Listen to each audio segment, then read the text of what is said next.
Hi friends, నమస్తే. Welcome back రాజుగారు అమ్మాయి అబ్బాయి ఛానల్. ఇవాళ ఎన్నో పోషకాలు ఉన్న డ్రై ఫ్రూట్ లడ్డు తయారు చేసి చూపిస్తున్నానండి. ఇది చేసే విధానం చాలా సింపుల్ అండి. మన ఇంట్లో అన్నీ ఉండాలి కానీ ఫ్రెష్గా చేసేసుకోవచ్చు ఎప్పుడు కావాలంటే అప్పుడు. దీనికోసం అని ఖర్జూరం, నువ్వులు, బాదం పప్పు, జీడిపప్పు, గుమ్మడి గింజలు, వేరుశెనగ పలుకులు, ఫ్లాక్స్ సీడ్స్ అంటే అరిసె గింజలు, దీంతోపాటు ఖర్జూరము అందులోని పిక్క తీసుకొని పక్కన పెట్టుకోవాలి. ముందుగా దాన్ని మిక్స్ చేసిన తర్వాత పక్కన పెట్టేసుకోవాలి. ఇవన్నీ కూడా డ్రైగా వేపుకోవాలి. రండి ఒక్కొక్కటి డ్రైగా వేపుకుందాము. ఇది వేపుకోవడం కోసమని ఒక మందంగా ఉన్న కళాయి కానీ ఏమైనా పెట్టుకోవాలి. ఒక్కొక్కటిగా వేపుకుందాం రండి. ఫస్ట్ బాదం పప్పు వేపుకుందాము. ఇవి మొత్తం కూడా లో ఫ్లేమ్లోనే వేపుకోవాలండి. పెద్ద మంట పెట్టుకొని వేపుకోకూడదు అసలు. చాలా ఓపికగా వేపుకోవాలి. మన కష్టం అంతా ఇక్కడే ఉంటుంది. ఎంత మంచిగా ఎగితే లడ్డూలు అంతా టేస్ట్గా వస్తాయి. మరీ మాడకూడదు. లో ఫ్లేమ్లోని చాలా ఓపికగా వేపుకోవాలి. అది అయిపోయిన తర్వాత జీడిపప్పు, అందుకే డ్రైగా వేపుతున్నాం కాబట్టి లో ఫ్లేమ్లోని ఆరామ్సే వేపుకోవాలి. ఇవి తినడం వలన ఇప్పుడు ఈ లడ్డూలు చేసుకొని తినడం వలన మనకు ఆరోగ్య పోషకాలు చాలా ఉన్నాయండి. హెయిర్ ఫాల్ అయినా, వెయిట్ లాస్, చాలా వీక్గా ఉన్న పిల్లలకైనా ఇలాంటి వాళ్ళకి ఇది చేసి పెడితే చాలా మంచిది. అది వేపేసి పక్కన పెట్టిన తర్వాత పల్లీలు, ఇవి కూడా వేపుకోవాలి స్లో ఫ్లేమ్లోనే. పల్లీలు కూడా ఊరికినే తిన్నా, చెట్లలో వేసుకున్నా, ఇలా లడ్డూల్లో తిన్నా సరే దీనిలో కూడా చాలా బెనిఫిట్స్ ఉన్నాయండి. ఇవి కూడా తీసి పక్కన పెట్టేసిన తర్వాత ఫ్లాక్స్ సీడ్స్, ఇవి చాలా ఫాస్ట్గా వేగిపోతాయి. ఇవి కూడా లో ఫ్లేమ్లో వేపుకొని అవి కూడా పక్కన పెట్టేసిన తర్వాత నువ్వులు వేపుకోవాలి. నువ్వులు కూడా చాలా ఫాస్ట్గా వేగిపోతాయి. ఎందుకంటే కళాయి హీట్ ఎక్కువ ఉంటుంది కాబట్టి వేసిన 5 మినిట్స్లోనే చాలా ఫాస్ట్గా వేగిపోతుంది. నువ్వులు కూడా హెల్త్కి చాలా మంచిది. ఇందులో వాడిన ప్రతి ఒక్కటి కూడా హెల్త్కి చాలా మంచిది.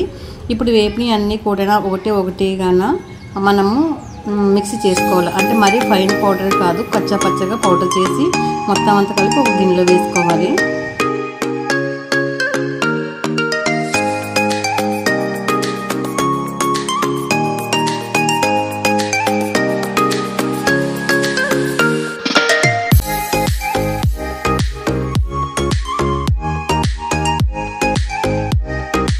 చూడండి, మొత్తం అన్నీ మిక్స్ చేసేసుకున్నాము. తర్వాత నువ్వులు అన్నీ వేసుకోకూడదు, కొన్ని పక్కన పెట్టుకోవాలి. ఇది లాస్ట్లో వేసుకుందాము. చూడండి, ఇప్పుడు ఇవన్నీ కూడా పక్కన పెట్టేసుకున్న తర్వాత ఇందులోకి కిస్మిస్ వేపుకోవాలి. కొంచెము నెయ్యి, ఇది ఇంట్లో తయారు చేసిన నెయ్యి అండి, అందులో ఆవు నెయ్యి. అది కొంచెం వేసుకుంటే సరిపోతుందండి, మరీ ఎక్కువ అవసరం లేదు. ఇందులోనే పక్కన పెట్టుకున్న మన కిస్మిస్ వేసుకోవాలండి. కిస్మిస్ వేసుకొని వేపుకోవాలి.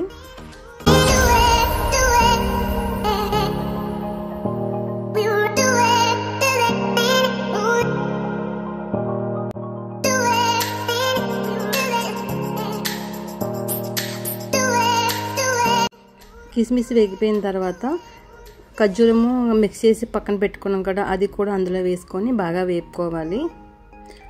నెయ్యి మొత్తము దానికి పట్టేలాగా వేపుకోవాలి. చూడండి, నెమ్మదిగా వేపుకోవాలి. ఇది కూడా అన్నీ కూడా లో ఫ్లేమ్లోనే వేపుకోవాలి. చాలా ఓపిక ఉండాలి చేయడానికి. ఇది ఎంత ఓపికగా చేస్తామో అంత హెల్దీ ఇది తినటం వలన. చూడండి, మనం మిక్స్ చేసి పక్కన పెట్టుకున్నది మొత్తం పౌడర్ కూడా అందులో వేసేసుకోవాలి. ఇప్పుడు ఆ నెయ్యిలోనే మొత్తం అంతా మనకి లడ్డు కన్సిస్టెన్సీ వచ్చేంత వరకు వేపుకోవాలి. అంటే ఇంకా ఇందులోని మిక్స్ ఇంకా ఏం మిక్స్ అయ్యాము, బెల్లం కానీ షుగర్ కానీ ఏది ఉండదు. మనము వేసిన ఖర్జూరం ఉంది కదా, అది మాత్రమే స్వీట్ అందులోని. కాబట్టి నెయ్యి, ఖర్జూరము, కిస్మిస్ మొత్తం అంతా బాగా మిక్స్ అయ్యేలాగా లో ఫ్లేమ్లోనే బాగా కలుపుకోవాలి. మనకి ఇలా పట్టుకుంటే లడ్డు వచ్చేలాగా కలుపుకోవాలి. బాగా కలుపుకున్న తర్వాత స్టవ్ ఆపేసుకొని కిందన పెట్టేసుకొని గోరువెచ్చగా ఉండాలి, మరీ వేడిగా ఉండకూడదు. గోరువెచ్చగా అంటే మనం పట్టుకుంటే కాలలేనట్టుగా ఉన్నప్పుడు అది బాగా చేతితో కలుపుకొని, ఇందాక నువ్వులు పక్కన పెట్టుకున్నాం కదా, అవి అందులో వేసేసుకొని లడ్డూలా చుట్టుకోవాలా. అంటే గోరువెచ్చగా ఉన్నప్పుడు చుట్టుకుంటేనే లడ్డూలు బాగా వస్తాయి. వీడియో ఎంతమందికి నచ్చింది? నచ్చిన వాళ్ళందరికీ కూడా లైక్ చేయండి, షేర్ చేయండి, కామెంట్ చేయండి. లాస్ట్ వరకు చూసిన ప్రతి ఒక్కరు కూడా థ్యాంక్ యూ సో మచ్ అండి.